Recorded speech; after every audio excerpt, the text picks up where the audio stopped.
بسم اللہ الرحمن الرحیم۔ السلام علیکم ورحمۃ اللہ وبرکاتہ۔ دوستو، ہم سب یہ دعویٰ کرتے ہیں کہ ہم اللہ سے اور اس کے رسول سے محبت کرتے ہیں۔ ہمارا یہ دعویٰ ہے کہ ہم عاشق رسول ہیں، اور یہ بات ہم اتنے یقین سے کہتے ہیں کہ ہمارے لہجے سے یہ بات بالکل سچ معلوم ہوتی ہے۔ لیکن ہم نے کبھی یہ بھی سوچا ہے کہ جس طرح سے ہم اپنی زبان سے اللہ کے اور اس کے رسول کے عاشق ہونے کا دعویٰ کرتے ہیں، اسی طرح ہمارے اعمال بھی ہمارے اس دعوے کی تصدیق کرتے ہیں یا نہیں۔ ہمارے لہجے سے یہ ظاہر ہوتا ہے کہ ہم اللہ کے نبی کے عاشق ہیں۔ ہمارا کردار ایک عاشق رسول جیسا ہے بھی، یا ہم صرف زبان سے عاشق رسول ہیں؟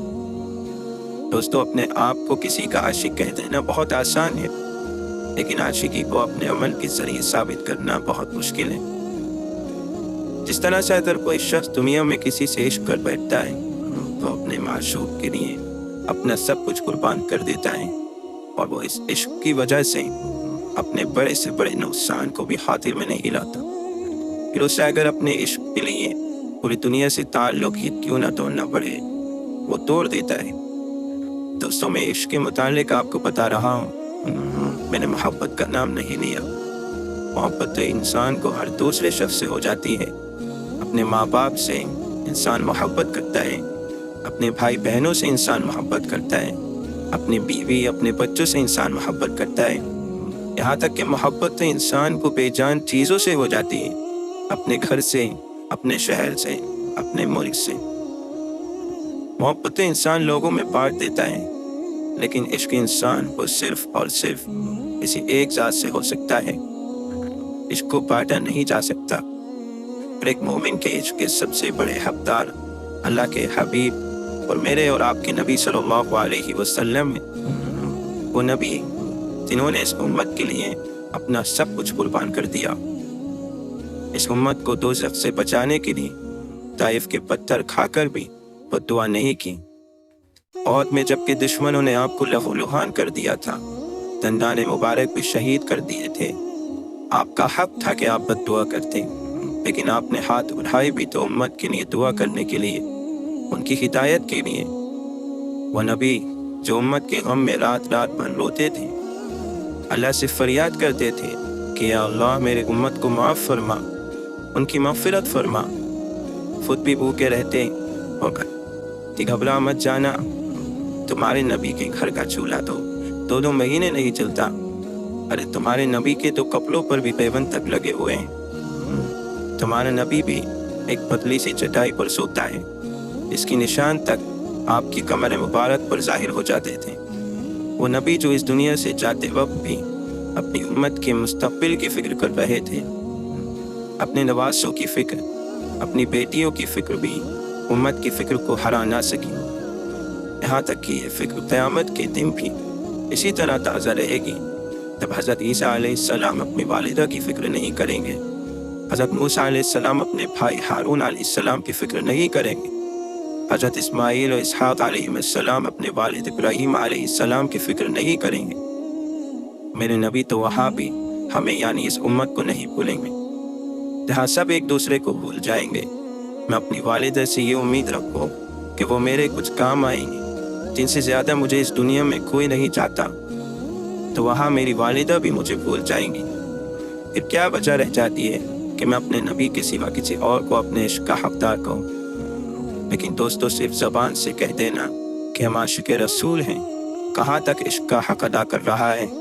میں نے اپنی زندگی کو عاشق رسول ہونے کے اعتبار سے گزارا بھی ہے۔ چلیے زندگی چھوڑیں، میری زندگی میں کوئی ایک عمل بھی ایسا موجود ہے جس کے متعلق میں یہ کہہ سکوں کہ میرے نبی سے میرے عشق کا نتیجہ ہے۔ میں نے کبھی اللہ اور اس کے رسول کے لیے کوئی اپنی سب سے محبوب چیز چھوڑی ہے جو ہمیں انتہائی درجے پسند ہو، لیکن میرے نبی کو پسند نہ ہو؟ کبھی ہم نے اس عشق میں اپنا کچھ قربان کیا ہے؟ جس طرح ایک انسان اپنے عشق کے لیے بغیر کچھ سوچے سمجھے اپنا سب کچھ قربان کر دیتا ہے، ہم نے اپنے نبی کے لیے کوئی ایک چیز بھی قربان کی؟ کیا ہم نے کبھی اپنے نبی کے عشق میں ان کی ایک ایک سنت کو اپنانے کا ارادہ کیا؟ کبھی داڑھی کو صاف کرواتے وقت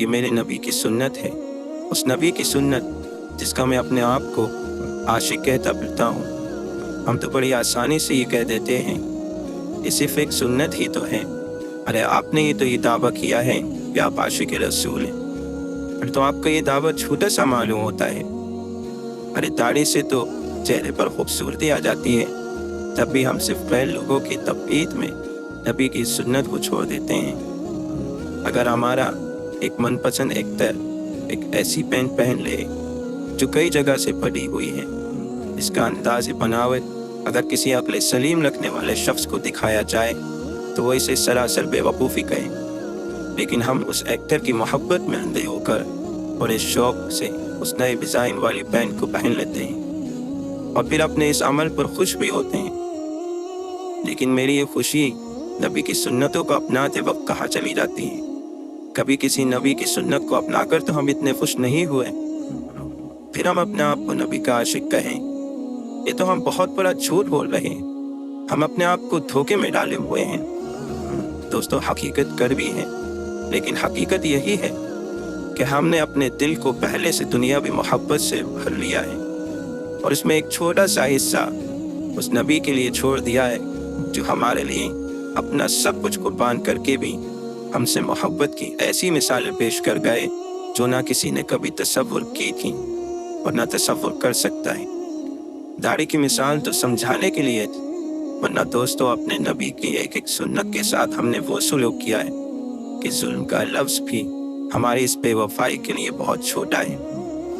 دوستو میرا مقصد یہ نہیں کہ ہم یہ دعویٰ کرنا چھوڑ دیں، بلکہ میرا مقصد یہ ہے کہ ہم عاشق رسول ہونے کے دعوے پر سچے ثابت ہوں۔ ہماری زبان ہی نہیں، ہمارا دل، ہمارا ایک ایک عمل عاشق رسول ہونے کا ثبوت پیش کریں۔